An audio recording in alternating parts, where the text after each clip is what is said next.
Adriana, Teresa, thank you so much for being here today. Thank you for having us. This is so Thank you so much. So fun. So, I like to start every interview by asking guests, as a kid, what did you want to be when you grew up? And maybe we'll start with you, Teresa. Sure. When I was a kid, I wanted to be a dolphin trainer. Oh, that's the first time anyone said dolphin trainer for Yeah, sure. yeah. My dream, and my dad said, okay, let's start with a parakeet. And if you can train the parakeets, then we'll move on to bigger and bigger, like guinea pig, bunny, dog. And that's what he did for me until it didn't work anymore. But after that dream subsided, How far did you get to? What level of animal did you get to? Which one? Bunny. Yeah, Oh. yeah, yep. Until my brother let the bunny go into the wild when I was on vacation one time because he hated the bunny. Oh, So didn't end so well for the bunny. for the bunny or for me.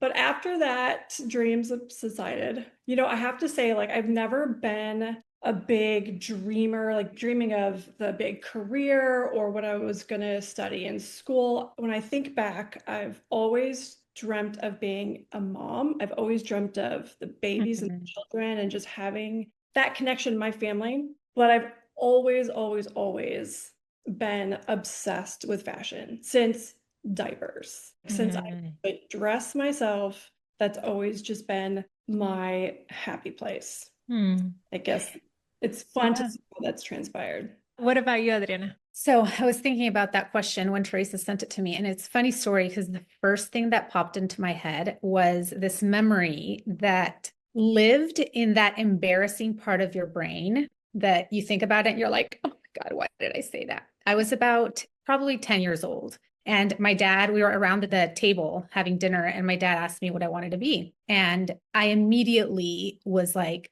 I don't want to be behind a desk. I don't want to be behind a desk. And at the time I was dancing ballet. Well, I danced ballet until my early 20s or my Oh, 20s. wow. And I remember I didn't know how to express myself. I didn't want to be a ballerina as much as I loved it, but I didn't know how to say some type of artistic profession. Sure. So I said, I want to do something with my body. And my dad immediately was like, what? But now thinking about it, I'm like, that was my whole path in life. I wanted to find something that I can express myself. And funny, that was dancing ballet because ballet was what brought me to makeup. I Oh, learned how to do my makeup theatrically, and I just started applying the same techniques to like an everyday kind of thing. And it grew to my passion. That moment was very like, it's an art. I want to do something that I don't have to sit down, and I want to do something that I can express myself with. So, and I knew, yeah, and how old were you then? around 10. It's amazing how aware we are, even at such a young age, of what Hmm. we like. So, would you mind sharing with the audience what you Hmm. do today and how that connects to that being always interested in fashion for you, Teresa, for you, Adriana? You kind of already kind of mentioned it, but how it ties to not being behind a desk. Sure. I love, Adriana, that you said that because I always say this is my creative expression and this is my creative outlet. And it's always been like that for me. I just didn't always know how to articulate that, like you were saying. So, what I'm doing now is styling and playing in people's closets. And it totally is how I grew up, playing with paper dolls and obsessed with dressing myself for picture day, which was a huge thing for me because I went to a private Catholic school. So getting to wear something aside from my uniform was the most exciting day ever to me. It was like Christmas Day. So it's always been, gosh, my memories as a kid are of outfits. Hmm. I remember outfits so vividly, and Hmm. I'm so connected to those more than even just the experience itself. I remember outfits as early as, like, I would say second grade. It's so full circle for me to be able to finally be playing with clothes and helping people feel really good and authentic in their own skin. and actually do that on my own terms and for a living, which is something I was always afraid, I just never really had the guts to do. What about you, Adriana? So how does it play in? I'm a person that loves connecting. So, and I like to apply that connection with that artistry of makeup and how it brings it together. So I love just really diving into their brain so they can tap into their artistic side and really feel what direction they want to go. Because we are sometimes stuck, especially with social media, and we live in a society where the people around us influence us a lot naturally, but everyone starts looking the same, right? And it might not fit that person, you know, that eyeliner or that bright lipstick or that too much foundation might not fit that person. Some people it looks beautiful on, but not everybody, right? So just really tapping into somebody's artistic side and feelings and, you know, just getting to know themselves a little better and to understand what is going to make them happy. And me being able to translate that into makeup, it's just very special. And can I just say, I am a testament to Adriana and her gift. I tell her highlighter that she recommended for me changed my life. Changed my life. Just this little teeny tweak that was so personalized to me and my skin and just my struggles with aging skin and everything being so different every day. Just opening my eyes to that little tweak in my day-to-day routine has completely shifted my confidence in how I present in the world, how I look, just wearing less is more. It's just such small things can really change a person. It's remarkable. Well, your skin looks beautiful right now. Well, thanks to this highlighter. Well, so I'd love to jump into how you got started in your career. So, Adriana, I know you mentioned kind of the ballet or the dance led to eventually the makeup. I'd love to hear your stories. How did you get into the work you do today? Was it a straight path? Was it a little not as straight, not as linear? Right. Like, I'd love to hear how you got to figure out how to do this thing that you've loved. It sounds like since you were little, right? For both of you, there's like a creative expression side for you, Adriana, Teresa, for you, the fashion since you were little. I'd love to hear your stories on how that all came about. I'll start with this one. So I knew that I didn't want to be confined to a desk and to a rigorous routine. And I knew I wanted to do makeup, but I had a sweet father that was very well intended that forced me to get my degree. What did you get your Marketing. degree? Marketing. Okay. Which is relevant. Yes, it is. It is. I see things in a perspective.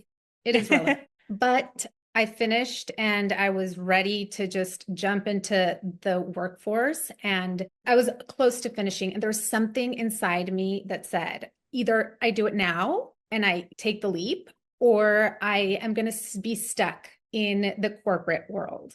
And I told my dad before finishing, I was like, I found a class. It's a 3-month course in makeup, professional makeup for fashion and everything in New York. Can you please support me on this? And he did. He said, okay, when you're done, you come home. And I said, okay, I'll come home unless I find a job. And he's like, okay, if you find a job, you can stay. And I moved to New York and I found a job and I stayed there for almost 7 years. Then eventually I became a mom. I got married and I became a mom and we moved to Chicago and I lost clients. And when I was a mom, I started surrounding myself with women that their skin is changing, their lifestyle is changing, everything is changing around them, including the beauty industry. So including how you shop for makeup is changing. 20 years ago, you'd go to a counter and you knew that was the professional. You trusted the person behind the counter. And I worked in retail for a long time and I was trusted. I was their loyal sales associate, their makeup artist for events. I was their person. Nowadays, it's not the same. The trust has been lost. I feel like it's just how fast fashion started coming in. Same thing with fast makeup. Not the hype of the social media was kind of just making everybody very confused. So I started getting women coming to me and asking me, what do I do? How do I apply my makeup? This is changing. That concealer doesn't work for me anymore. The foundation, my skin, all of the things. So I started consulting for them. So like a beauty consultant. And I decided to turn it to a brand. That's how the Makeup Edit came to be. Mm. And it came to be so naturally and organically, and in a time in the world where women like very specialized services. They want to go to the expert now, and I'm the expert. Love that. Well, and tell us, what was the role, Adriana, that you took, that 7-year role? Oh, I started at MAC at a counter at Bloomingdale's in Soho. And then I became a manager. And then I moved to another store. Then we opened the Times Square store. I was a manager there. And then I moved to the Flatiron store. I was a manager there. And then I did Fashion Week, and I did like bridal Fashion Week, and I did a bunch of like little things here and there. And then I moved to Dallas. And I got my esthetician's license, which yeah. Very cool. Very Yeah. cool. It all kind of ties together. Yes. Yes. Teresa, tell us about your story and how you got, because from what I know, it's not as, Not a straight line. not as straight. It's still a wiggly line to this day. But where do I even begin? So I've In the right direction. Yes, it's slowly straightening out. I started in corporate America straight out of school. I also went to school for marketing, just kind of not ever having a super clear path. And I just kind of landed in sales after college and never ever left. I worked in many different industries, and I loved sales because I do, like Adriana was saying, I do love that connection and being with people and just the relationship building. That is something that I love the most of anything that I do, is the connection and relationships. But I was just more and more with every turn, just more and more unfulfilled. So cut to COVID, the industry that I was in was, well, it was luxury printing. So it was really fun for me because I worked with really high-end clients I loved, like Neiman Marcus, Bergdorf, etc. And it was in color. I was working with color, so that was fun for me. But it's a dying industry, and COVID was kind of the nail in the coffin. So I wanted to pivot and do something completely different. And I found this company fell into my lap, as I feel like all these jobs have fallen into my lap through some sort of wonderful person that I've met along the way. So I pivoted to this other company that was leadership development, and their focus was advancing women and inclusion. And I immediately thought, I'm home. Like, this is it. This feels so good. And it did feel so, so good. I was so connected to the work and so passionate about the work until it was acquired. And then, just long story short, it just did not. It lost its authenticity and integrity. So I was at the tail end of this job role and not even realizing how completely burnt out I was. I mean, physically burnt out, like almost sick, with just holding on for dear life to what it was and not what it was currently, like what it had been. I'm at an event for women's event for D Magazine, and I meet this lovely woman through a friend, and we just start talking, and she says to me, I just have to say, I noticed you from across the room. I just love what you're wearing. It's so chic. I wish I could pull something like that off. I just love it so much. And I said to her what I had been saying since I was probably 17 years old, which is, it's funny you say that, because if I could do anything in the world that I wanted to, with money not even a concern, I would be doing this for you. I would shop for you. I'd play in your closet. I would dress you. It's my favorite thing in the world to do. And she said, well, what are you doing about it? I said, oh, not really, not anything. And she said, well, you need to do something. You need to start somewhere. Do something. You have an Instagram? I'll follow you. What's your Instagram? Don't have that. Okay, we'll do that now. Go start an Instagram. Okay. It was probably, she was probably the 534th person that's told me to do something. But for some reason, it was different that night, and something clicked in me. And I went home, and it was about 10:30 at night. My daughter was about to go to bed. I said, hold on, please take my picture. Take a picture of this outfit, because if you don't do this right now, I will never do this. So please just take my picture. I want to start this new Instagram. And she is a little, tween. She is with all back. She's like, Mom, you would rock this. Let's do it. So we did it really quick that night, 11 p.m. on a school night. And she said, what do you call it? I said, I don't know. The reluctant influencer. And it just like that, it was born. And that woman is Lube. Oh, I didn't know that. Oh my gosh, I love this so much. Little gifts from the universe to just Yeah. push me in the right direction. I was laid off maybe 2 weeks later after I started that. So that is how Reluctantly Styled was born.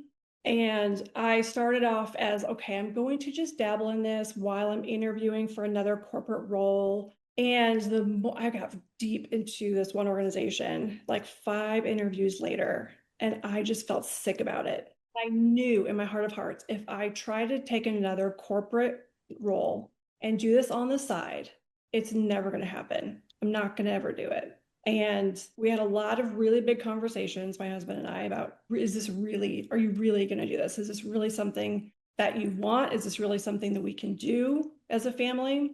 Because it's a big, big risk, right? And it was a big cut for the family, until I build this. So I decided for the first time in my life to be risky, to trust myself, to take a risk on myself, to trust myself to pivot, and that it would just trust the universe and trust the signs and the flags and the nudges. And that was it. So good. Sorry to interrupt. You're so good at reading those. Well, I've become more in tune with them every single day of my life because it's been a journey.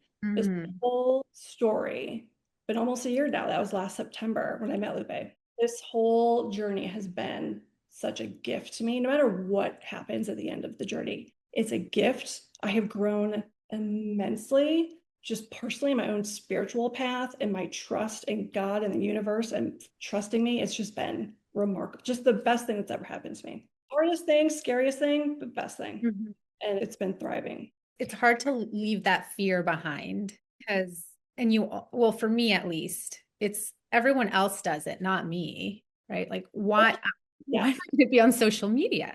Yeah. Like I didn't have a social media, for example. I had 5 pictures of 2 of my kids and my nieces and me. And I was very opposed to it because when social media started and I saw all these beauty content creators coming through, I was like, well, nobody can go on there and give advice and everyone's listening. Why do I need to get on there? I'm going to do it behind the scenes, word of mouth, and that's it. And I was very, like, I don't need to do that. My word of mouth has worked my whole life until I was like, okay, so if I'm not on social media, I pretty much don't exist. But it came from a fear perspective and not a, whatever. Inspired. Yeah. I flipped my view to why not me? If not me, then who? And that's helped me kind of get through those days when my inner critic is very loud, which is often. Her name is Terry. She's a Terry. My gosh, should I name mine? A lot of people do name them. Yes. Everything there's no accidents. My time at Linkage working with advancing women, the programs were so beneficial to me as much as they were to the women I was selling, the organizations I was selling them to. To learn about the hurdles that most women face and to learn deeply about inner critic and what that means, I totally recognized it in myself. And I knew that was something I needed to work on. And if my old boss could see me now, she'd be so proud because she was such an amazing leader / coach of mine, like coach for me. You should reach out. Yeah, we definitely are still in touch. Okay. I need to have a little chat with her and let her know how far me and Terry have come. Well, I love that you're sharing that and you're both talking about that because even though to an outsider, starting an Instagram could seem like a very simple, easy thing to do, it actually requires a lot of courage. It's so cringy. I compared it at the beginning. I thought to myself, I prefer going to the gynecologist office and being on display than being on social media. Yes. That's how bad it was for my internal system. It was just it wasn't sitting right. It was cringy. Yes, it requires vulnerability. It requires being willing to be judged, being willing to be judged for just getting started and being new. just do live videos. Like Adriana, you kill those. And I I'm, still I'm- and pull it the trigger. takes me, Teresa, it takes me like 5 takes. Okay. And some editing. I love it. Proud of you.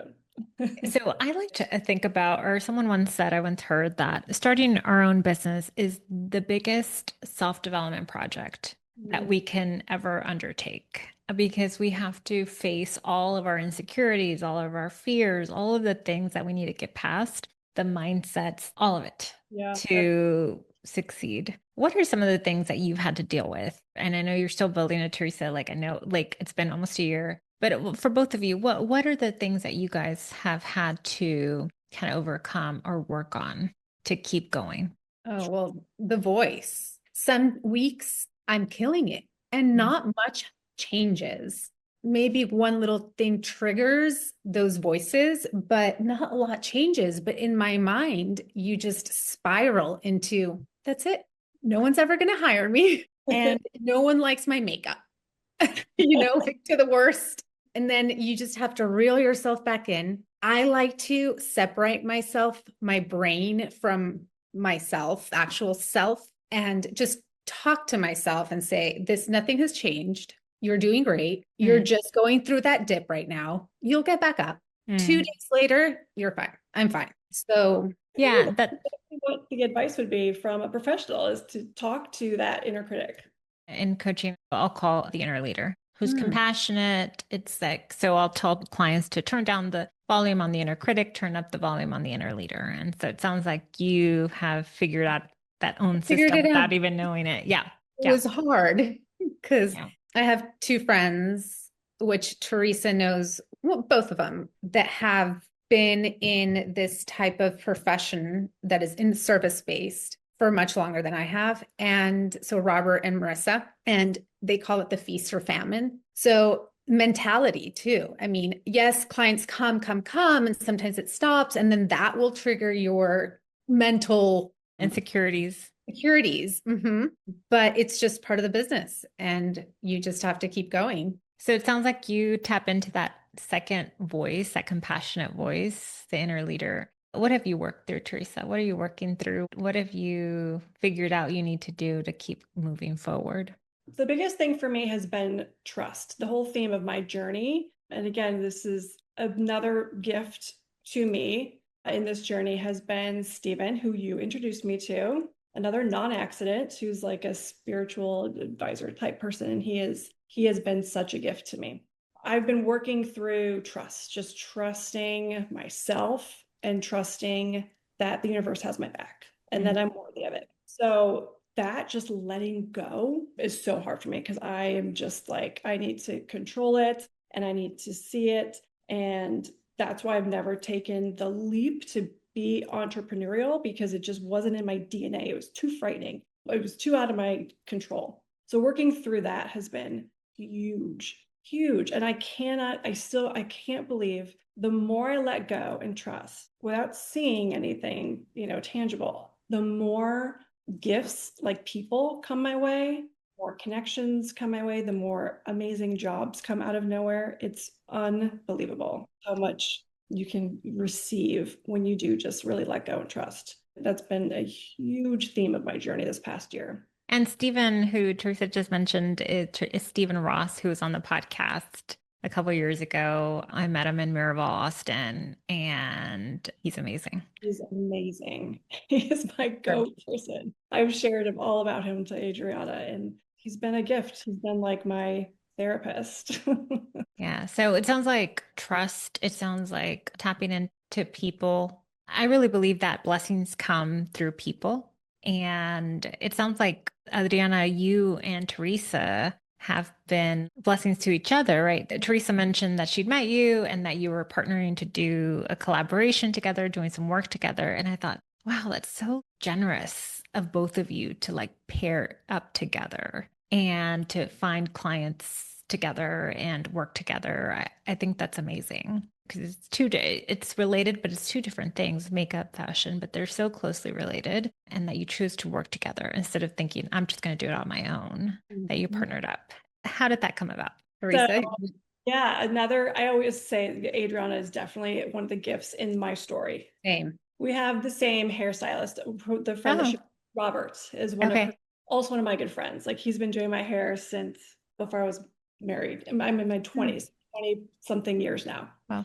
And when I started this, when I went off on my own, anyone that knew me well knew what I was thinking about doing and struggling with and wanting to do. And he was very, very encouraging. Obviously, he's known me for a long time. When I did start dabbling, he said to me, "You need to meet my friend Adriana. You would love her. You guys would really get along." She just kind of started her own thing just a little bit over a year ago. This was a year ago. He said she's doing something kind of similar, like what you want to do for closet, she does for makeup, and kind of described what she does as this makeup concierge. And I thought that's such a cool Hmm. concept. He said, "Yeah, you need to meet her." And it's kind of like, people say that, and you're like, yeah, yeah, yeah, sure, cool. So just a couple weeks after that, I had an opportunity with one of my very first clients. She asked me if I would be interested in doing a color analysis party, like a girls' night out with her and four of her friends. And I had never done it before. I mean, I was doing some color analysis, but I hadn't done a group event. And so of course I said, yeah, sure. And I just immediately thought of Adriana. I thought, oh wait, color analysis and makeup would be really fun together. And it makes so much sense. And I think a girls' night out would love that. So I just reached out to her, totally blind, like, hey, Robert, we're mutual friends. He told me that to reach out to you. I've got this opportunity. If you feel like doing it with me. I mean, it was just so just, Oh I my God. remember What if you the had hated her? it was date, you know, right? fine. Just kidding. For the first time at the job, Lupe. Like we hadn't even We had not met. Wow. been Do on you set. remember the date? Because who's I speaking to? Tisha. I said, it hasn't even been a year since I met Teresa. And she's like family. Like truly, we're the same path, just fashion makeup, the same goals for ourselves, for our person, not just for our business, for our person, for our family, for just growing as women. And it's just really special to meet somebody that doesn't want to take because it's what you see, if you're not giving them something, it's not worth it, right? I feel that is just a perspective. Someone's always going to have something to give to you. Mm. People don't want to see that, right? Because they want to do it themselves. And I shared Teresa's story that I felt that somebody was trying to take from Mm. me. And it left when I started, maybe like a year and a half ago or 2 years. Yeah, about a year and a half ago. And it left me just really sad. Mm. And not for myself, but knowing that there are people that don't want to open up and share that sense. So it was Yeah. a I, blessing, just so refreshing meeting her. mm. It just organically just came. Tell us, Adriana, how did that first event go? Oh, great. Great.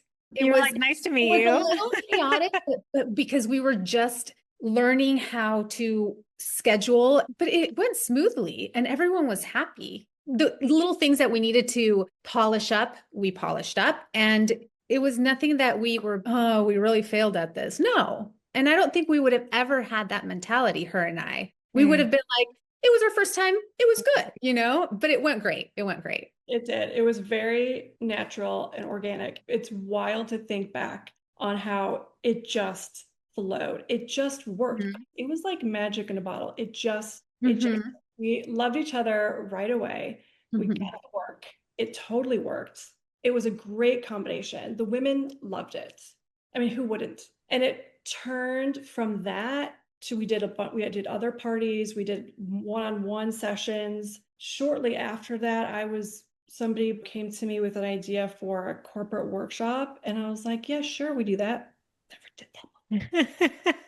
No We problem. we have been, and same with Reluctantly Styled, just building the plane as we're flying it, and it just works. It just Mm. works.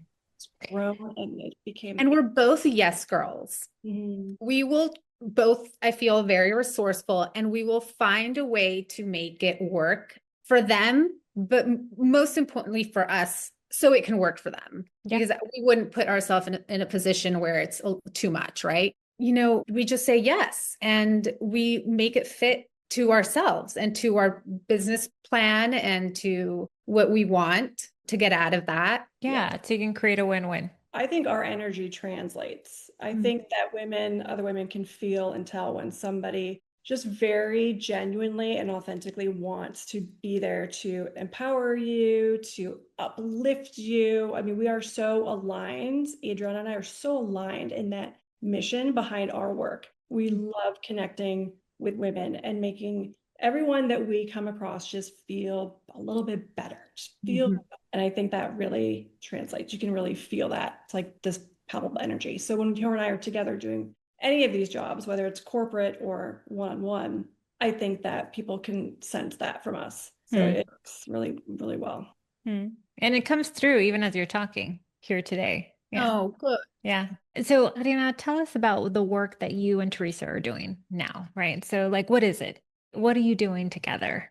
So we do a little bit of everything, but I think we piggyback off of each other in what we do. So she will do the color analysis portion, give tips and tricks on styling, and then hand over that client or that model in a presentation. And I will apply her expertise into my world of makeup. So if a client got a color analysis like a winter, I am going to do the makeup in a winter and show the power of the color and show what it does to the skin and to the person when you're harmonizing with your skin. So just even that is so connected and so important to be connected, right? If I didn't trust her judgment on color analysis, I can't really do my job. Sure. So it really works. So what we do, we can either go to someone's house, do a little party with her friends, and it's usually 30-minute color analysis consultation and then 30-minute makeup tips and tricks and kind of just polishing off their makeup bag, giving them ideas of what to use and how to use them differently to where they get the most benefit out of their makeup. And just I'll send them little recommendations on what to switch out. In the corporate workshops, like I said, she'll do the color analysis. It's really the fun part because it's really eye-opening when you see it. So when you see it, you can unsee it. You really can unsee it, especially when it's one person far away and you have that perspective of the far away. You can really see the difference of the wrong shade or the wrong colors. And then hand over to me, and then I will give the tips and tricks and how to apply. Yeah.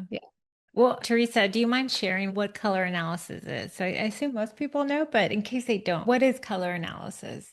What are you doing when you do that workshop? To simplify it, it's color theory. Okay. So it's just the science of color. So if you learned in art class in high school, how certain colors react to each other, colors also react to your undertone that you're born with, whether that's warm, neutral, cool, whatever it is. So it's just the science of how certain colors react to your natural skin tone. So color analysis is draping you with different colors, with different undertones to study your skin and how it's reacting. In a nutshell. Like with fabric.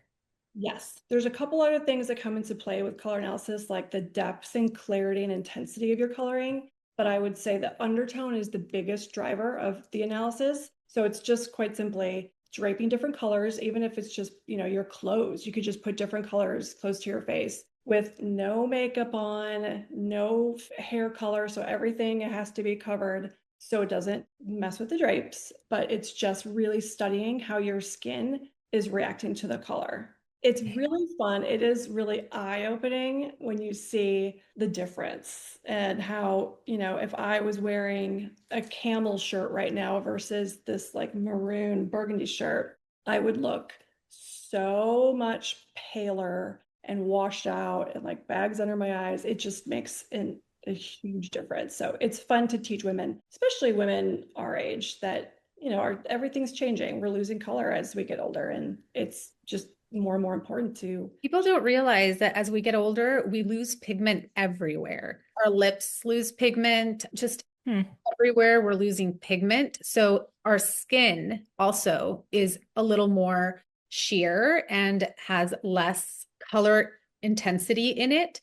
It's picking up the dark circles, it's picking up the veins, it's picking up little things that we don't want to accentuate. And to not accentuate, color is the way to go.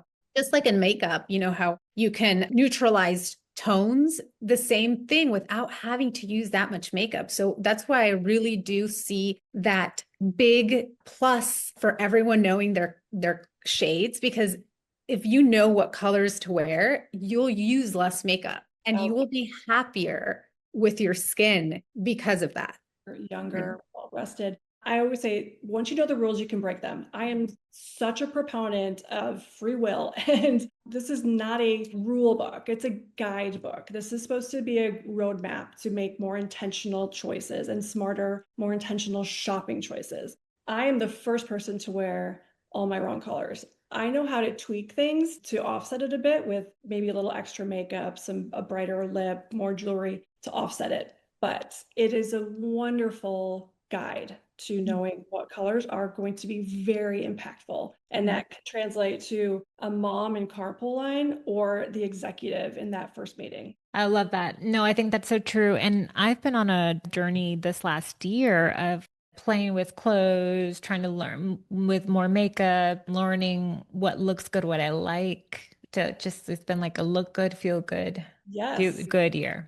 Yes. Year of Right. Yeah. And so I've been like playing with clothes, playing with makeup. It's so fun. And I feel so much more confident when I get ready for the day. I show up differently. It makes me feel good. It's my own form of self-care, of self-love. And after Teresa came to my house and did my color analysis, and I always knew I gravitated toward like a black or a navy blue. And lucky for me, it's in my color analysis. I'm a winter. But then I found that I wear a lot of gold, and actually for winter, gold is not the color to wear. It's actually silver. And so I was devastated. I've been slowly buying new things. Yes, devastating. But when I tried it, I bought some just like cheap Amazon earrings just to try it out. I was like, I can't commit. I'm not ready to commit yet. And I put them next, I put on one ear the silver and then on one ear the gold. She was right. You saw it. Yeah, I looked brighter. It was just like, no, I'm sell all my jewelry. I hate to be the messenger of bad news. Oh, it was horrible news. But you can do what Teresa Horrible. does all the time that I love, and I've been doing it too, mixing the metals. Yes, yes. And that I do the same kind of like tactic with clients that just are stuck with the wrong color lipstick or do everything else right. Use this as your accessory. If everything else is right and you're kind of matching it with your outfit in the same tones and tonalities, it will look more intentional as opposed to everything being wrong and then just a lipstick that's just sitting on, because it starts looking like it's just sitting on the lips. Now I've been paying more attention on TikTok and on Instagram. What about if you're winter? So I have dark hair. Is it cool undertone or warm under? Cool. Okay, so can I wear like diamond earrings and that, Yes. or like a tennis? I was like looking on Amazon yesterday, a tennis necklace. Yes. Diamonds are your friend. Do not. Okay. Because I have a 10-year wedding anniversary coming up. Just kidding. Yes. No, but I was gonna buy a Amazon one last night as I'm doom scrolling, thinking, okay, maybe a cheap little tennis diamond necklace would like be Take okay. it first, roll a little to see if you see if I actually will wear it. Yeah. Yes, absolutely. Diamonds, I give you all the permission for that. Okay. All right. Awesome. So, what would you say to someone listening who is maybe like you were, Teresa, where at that point when things changed in your corporate job, where you weren't happy, or you, Adriana, when you knew that the next step would have been to follow some job in marketing? And so maybe they know the next correct step, but they know in their heart they would want to do something else. What advice would you give them to someone listening? I would say to go for it. Well, you can do both. I think that just dabbling into it, taking that fear away for a little while, I think would be, at least for me, that would have been helpful. Just keep going. And then you always have something to fall back on. Yeah, and that actually reminds me of, I'm glad you said that, because talking about that there's usually safety nets so that entrepreneurs are seen as risk takers, but that's actually not the case. It's always usually measured risk. So, Teresa, you didn't go back to corporate, but your husband was supporting you through the process. That was the case for me. I did go back to school. I did pivot to coaching, but my husband was supporting me throughout the way. So it wasn't an actual complete leap, free Mhm. fall Yeah, not kind of thing. yeah, there Mhm. was. Yeah. What would you say, Teresa? I would say take action, any action. Just Mm, start somewhere. Like for me, finally starting just an Instagram account held me accountable. So mhm, just start somewhere, anywhere. Just take action because action leads to more action. That's one. And two is listen to your gut. Listen to your gut. I was not listening to myself for a very long time. mm, I don't want to say that I have any regrets because I feel like all your choices Right. lead to where you're at. mhm, But I mean, I was almost making myself sick at the point I finally, thankfully, the universe, like I got let go from that job because I needed to be forced out. mm, I was holding on way too tightly. So listen, just listen to yourself because Mhm. there's always more out there. There's always something out there. mm. Mhm. So just, Yeah. And it's like a muscle, right? So at first we haven't listened to it for so long. It's like a whisper. It's like you just I hear it. never, Yeah. I never listened. I never listened till I became a mom and I had to. Hmm. Well, that's Mhm. interesting you say that because hearing your story, it sounds like you have been listening to you. Well, I'm a very impulsive person in a sense. And I also do trust, I'm very resourceful and I do trust myself in a way as well. But becoming a mom and my second son was born 37 weeks, but with some problems. And in the hospital during the pandemic, where I was by myself without my husband, it gave me the power that I've never known that a woman, a human being can have because it had to do with my child. And I was like, if I can do this and stand up for my kid and trust my gut and know and not let any doctor tell me otherwise, because I was right. I was right. I can do anything. It just gave me these wings that Mm. just motherhood wings that just allowed me to do whatever I wanted. And my gut tells me, Adriana, that you had it already. Well, maybe I wasn't trusting it. Maybe. Yeah. Yeah. Yeah. Yeah. I'm feeling it. Yeah. Thank you so much for being here. Any other thoughts? Any last thing you want to share with the audience? No, I just How want to thank you. It was so fun. same. How can people find you? How can people work with you? If someone's not local to Dallas, can people still work with you? Tell us all the things. yeah, for sure. We are in person and virtual. So I am the reluctant influencer is where I'm the most active, and you can find all my links to reach out to me. And together we are the Color Edit, which you can also find on Instagram. And then Mhm. Adriana, you are The the Color Edit Co. I'm Adriana R. Nestora on Instagram. I have a website, Adriana Nestora. I do virtual as well. And yeah, Instagram, pretty much DM, send me an email. Awesome. And we'll link those links on the show notes. Thank you for being here. oh, it Thank was you for fun. having me. Thank you. Yay.